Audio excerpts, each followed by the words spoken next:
Assalamualaikum warahmatullahi wabarakatuh. Bismillahirrahmanirrahim. Alhamdulillahirabbil alamin. Wassalatu wassalamu ala asrofil anbiya'i wal mursalin sayyidina wa habibina wa syafi'ina wa maulana Muhammadin wa ala alihi wa ashabihi ajma'in, amma ba'du. Saya ingin sampaikan kepada seluruh keluarga besar Nahdlatul Ulama, ya ayyuhan nahdawiyun, idza huyyitum bi tahiyyatin fahayyu bi ahsana minha aw rudduha. Insyaallah Nahdlatul Ulama juga tidak akan pernah jauh-jauh dari Insinyur Haji Joko Widodo. Saya informasikan supaya tahu semuanya bahwa mendapatkan alokasi APBN, hati-hati penggunaan mengenai ini. Tapi saya yakin kalau urusan anggaran itu detail, berkali-kali dengan saya hampir apa di luar kepala. Harus efisien, bersih, tidak boleh ada markup lagi, dan yang paling penting mendukung industri dalam negeri kita. Perbedaan di antara semua manusia ini adalah sunnatullah. Kesengajaan saya untuk manusia ini supaya berbeda-beda. Karena apa? Supaya kita saling mengenal dan berinteraksi. Saya sebut konsep li ta'aruf. Inilah maha kayanya Allah membuat segala perbedaan itu. Setidaknya cap jempol lain. Tidak mungkin bisa kita membuat sama seluruh orang Indonesia seperti kita. Tidak akan bisa. Karena mereka merasa paling otentik, paling orisinil. Lalu mereka menganggap sayalah pemurni ajaran Islam. Orang yang berbeda dengan saya adalah orang-orang yang tercemar dan orang jahiliyah. Karena orang Wahabi sekalipun tidak mungkin bisa menyamakan seluruh orang Indonesia menjadi Wahabi. Tetap menjaga kemajemukan dalam kebersamaan kita ini, dan kita tetap bersatu dalam negara kesatuan Republik Indonesia. Karena bagaimanapun Indonesia ini adalah negara yang tidak masuk akal. The Impossible State. Cepon akademisi dari Washington University Azizah Al-Hibri, dia mengatakan Indonesia itu adalah impossible state. Hamas adalah sebuah ormas sosial keagamaan Ikhwanul Muslimin di Gaza yang berubah menjadi partai politik di Palestina. Jangankan dengan Israel, dengan pemimpin negara Palestina saja, kelompok Hamas ini selalu berbeda pendapat. Di Indonesia, kelompok Ikhwanul Muslimin ini menjelma menjadi Partai Keadilan Sejahtera atau PKS. Sudah tahu kan seperti apa sepak terjang PKS di Indonesia? Mereka adalah kelompok oposisi yang paling sering nyinyir terhadap pemerintah. Di Palestina, Hamas inilah yang sering berkonflik fisik dengan Israel, seolah tidak ada kedamaian. Bahkan dipropaganda sedemikian rupa bahwa telah terjadi pembunuhan massal di sana. Sama seperti di Indonesia, kelompok PKS ini yang mengklaim telah terjadi kriminalisasi terhadap ulama. Makanya kelompok PKS mengusulkan agar segera dibahas rancangan undang-undang atau RUU tentang perlindungan ulama. Padahal ulama dari kelompok PKS lah sebenarnya yang membuat gaduh. Kelompok PKS ini juga di Indonesia yang paling getol mengkampanyekan dukungan terhadap kelompok Hamas di Palestina. Bahkan dalam aksi demo pun mereka mencetak bendera dan kaos Hamas. Ada hal yang membuat tidak simpati masyarakat terhadap persoalan ini, yaitu para pencari dana atau donasi untuk dukungan Palestina di Indonesia, yang didominasi orang-orang dari kelompok organisasi sosial dan keagamaan seperti ACT, HTI, Ikhwanul Muslimin, FPI, termasuk organisasi politik seperti PKS. Ada juga para tokoh agama, tokoh publik, serta artis yang meneriakan anti-demokrasi, anti terhadap pemerintah yang sah karena dianggap tidak menggunakan hukum Islam.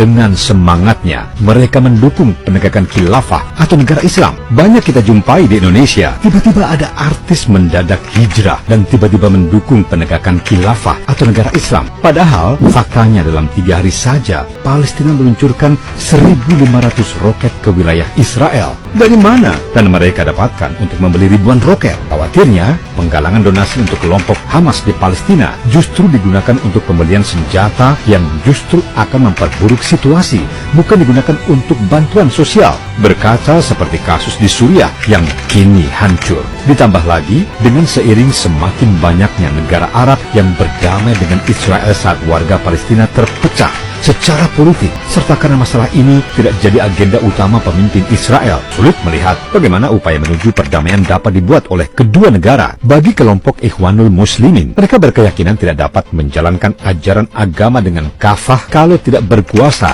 atau punya kekuasaan. Jadi mereka akan berjuang totalitas agar dapat berkuasa penuh, termasuk Ikhwanul Muslimin di Indonesia yang telah berubah menjadi PKS tidak akan bisa terima siapapun yang berkuasa kecuali kelompoknya. Pada satu sisi, ketika datang langsung ke Palestina atau Israel, tentunya kita akan melihat banyak fakta lain yang kadang di media sosial tidak sama alias agak berbeda. Terutama ketika kita datang berziarah langsung ke makam bapaknya para nabi, yaitu Nabi Ibrahim di Hebron, Palestina. Dalam sejarah, selain diberikan berbagai mujizat oleh Allah Subhanahu wa Ta'ala, Nabi Ibrahim juga memiliki anak-anak yang soleh. Nabi Ibrahim memiliki dua anak, yakni Nabi Ismail dan Nabi Ishak dari dua istrinya yang bernama Siti Hajar dan Siti Sarah. Di Hebron, selain makam Nabi Ibrahim, ada juga makam lain, yaitu makam Siti Sarah istrinya, makam Nabi Ishak beserta istrinya, dan makam Nabi Yusuf. Diketahui bahwa Nabi Ibrahim mempunyai dua istri, yaitu Siti Hajar di Mekah yang melahirkan Nabi Ismail, dan Siti Sarah melahirkan Nabi Ishak dan Nabi Yakub di Palestina. Karena Nabi Ismail di Mekah, makanya bangsa Arab rata-rata adalah generasi Nabi Ismail yang menganut ajaran Islam. Kalau di Palestina, ada Yahuda dari keturunan Nabi Ishak dan Nabi Yakub yang sekarang menjadi kelompok ajaran Yahudi. Jadi, Yahuda atau ajaran Yahudi juga garis keturunan dari Nabi Ibrahim, tapi dari Nabi Yakub dan Nabi Ishak. Dari keturunan Nabi Ishak dan Nabi Yakub yang memeluk ajaran selain Yahudi hanya Nabi Yusuf dan Benjamin, sedangkan Yahuda sampai sekarang menjadi pemeluk ajaran Yahudi. Makanya, menurut sejarah Palestina dan Yerusalem, bagi orang Yahudi secara legitimasi, agama memang adalah bumi Yahudi. Makanya orang-orang Arab kalau disuruh mengusir orang-orang Yahudi dari Palestina tidak begitu respons. Hal ini karena dalam sejarah Islam, akhirnya sampai sekarang seolah menjadi masalah agama dan politik, termasuk pada zaman perpecahan pada tahun 1964 hingga 1966. Sebetulnya memang dari dulu sudah menjadi masalah agama, sebab orang Yahudi meyakini bahwa Palestina adalah bumi yang dijanjikan milik mereka.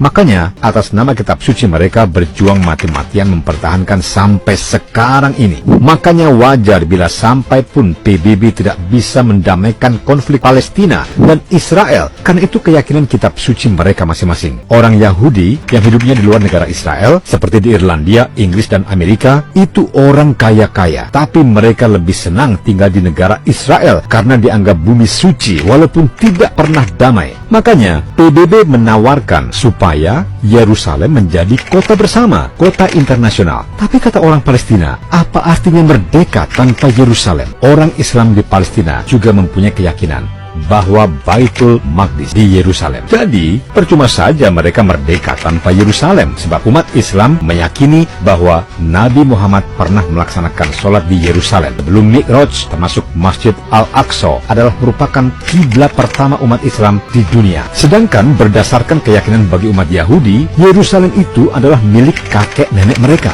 Jadi sebenarnya kalau melihat lebih dalam bahwa orang Islam dan orang Yahudi itu sebenarnya bersaudara. Jadi kalau ada saudara-saudara sekakek atau senenek, kalau tidak akur dan tidak cocok, ya wajar. Sekarang aja banyak yang begitu. Jadi, itu sunnatullah. Lucunya adalah persoalan Palestina dan Israel digoreng sedemikian rupa dengan menyudutkan salah satu pihak demi provokasi untuk kepentingan tertentu. Misalnya, untuk donasi atau penggalangan dana yang tidak jelas penyalurannya, mengais suka di atas duka dan penderitaan. Padahal di Palestina itu juga ada umat dari agama lain seperti Nasrani dan Yahudi, termasuk juga Partai Komunis juga tumbuh besar di sana. Oleh karena itu, menyangkut konflik Palestina ini, kita seharusnya mendukung dan satu barisan dengan mereka-mereka yang mengupayakan perdamaian dan bukan ikut-ikutan menyulut konflik berkepanjangan. Semakin panjang konflik, semakin menderita rakyat dan anak-anak Palestina. Senjatanya KKP Papua masuknya dari mana? Dari Papua Nugini. Yang membantu KKP Papua di PBB siapa? Vanuatu. Yang melindungi orang-orang dari berbagai akselerator, motivator dari KKP Papua, Penny Wenda, Veronica Koman, siapa? Australia, Inggris. Hizbut Tahrir, Ikhwanul Muslimin, kantor pusatnya di mana? Di Inggris. Yang menciptakan Wahabi, Lawrence, MI6 dan sebagainya. Dari mana? Inggris. Wahabi milik siapa? Persemakmuran Inggris. Indonesia memang didesain hari ini supaya tidak maju sendirian. Kalau Indonesia menjadi negara raksasa dalam satu kawasan, negara lainnya akan tenggelam. Ini teori ekonomi dasar kok. Makanya kemudian pemecah belahan itu terjadi di sini. Semua bermain, dan kita semua hari ini orang-orang Islam yang betul-betul bego, mau aja dikasih infiltrasi ideologi semacam ini. Mereka merasa ingin memberdayakan, ingin menjayakan Islam, padahal mereka sedang dalam jebakan Batman.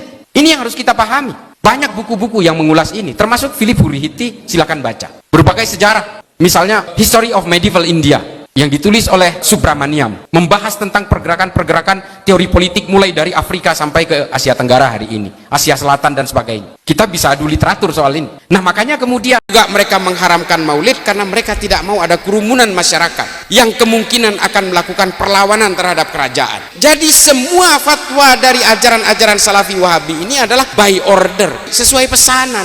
Pemeluk Wahabi di Indonesia hari ini betul-betul seperti kehilangan induk ketika Saudi sudah sadar dengan beberapa kesalahan konsep-konsep ajaran Wahabi yang paling dasar. Pemeluk Wahabi di sini justru berusaha bertahan dengan ajaran-ajaran yang sebenarnya sudah tumbang perlahan di negara kelahirannya. Oleh karena itu, saudara-saudaraku sekalian, mengapa saya agak sedikit memberikan gambaran ini tentang Wahabi? Karena seperti yang sudah saya terangkan di sesi-sesi saya sebelumnya, bahwa penyebab aksi-aksi kekerasan di seluruh dunia yang mengatasnamakan Islam, salah satu penyebab utamanya adalah ajaran Wahabi yang anti terhadap perbedaan, yang gelisah oleh berbagai perbedaan, yang cenderung menghakimi keyakinan-keyakinan orang lain yang berbeda. Kita tinggalkan ajaran-ajaran yang seperti ini. Dubes Amerika Serikat diam-diam datangi kantor PKS. Anies akan dijadikan boneka Amerika Serikat untuk tahun 2024. Ya, kalau saya memandang pertemuan atau kunjungan dari Mr. Sung Yong Kim ini sangat-sangat signifikan ya. Katanya menjadi kunjungan ke partai yang pertama dilakukan oleh dia begitu.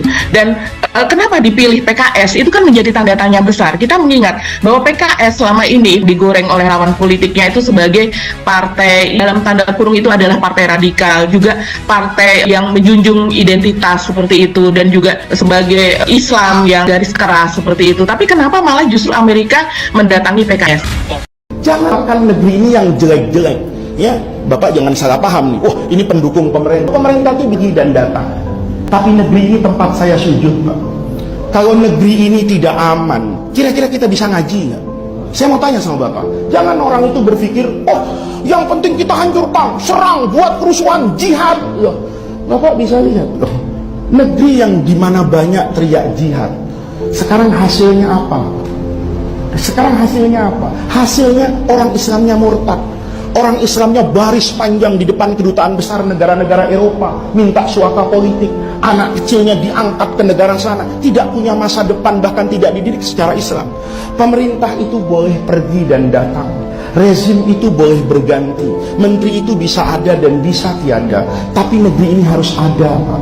Negeri ini rasa aman ini harus ada. Jangan karena kita terjebak pada kondisi tertentu, ya Allah hancur Indonesia. Jangan. Indonesia tidak boleh hancur.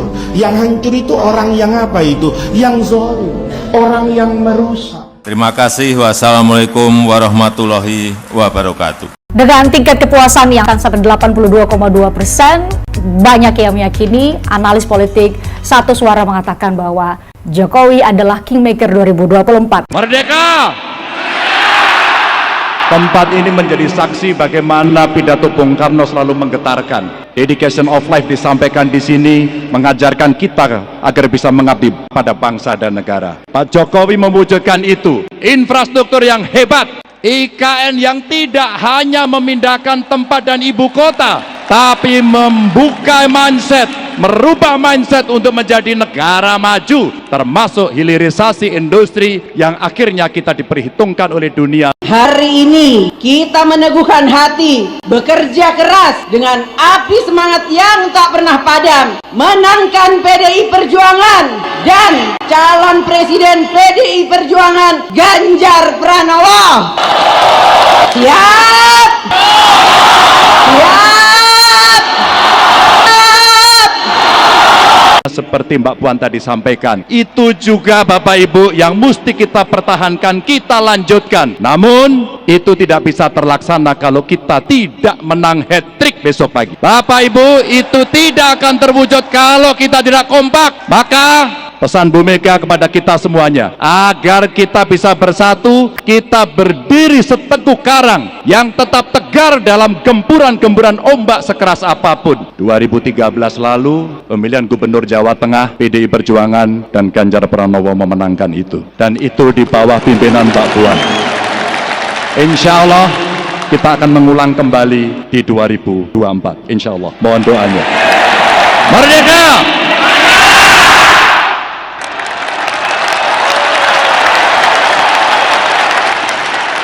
Semoga Allah senantiasa menuntun kita di jalan yang diridhoinya. Wassalamualaikum warahmatullahi wabarakatuh. Terima kasih.